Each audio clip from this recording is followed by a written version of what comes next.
காவலுக்கு வேலுண்டு ஆடலுக்கும் மயிலுண்டு கோவிலுக்கு பொருள் என்னடா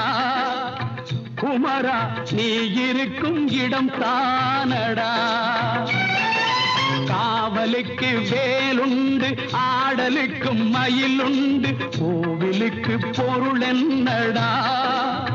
குமரா நீ இருக்கும் இடம் தானடா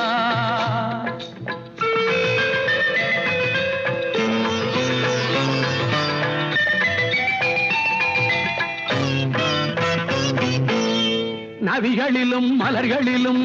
நடந்து வரும் தென்றலிலும் உன்முகம் கண்டேனடா உன்முகம் கண்டேனடா எங்கும் ஷண்முகம் நின்றானடா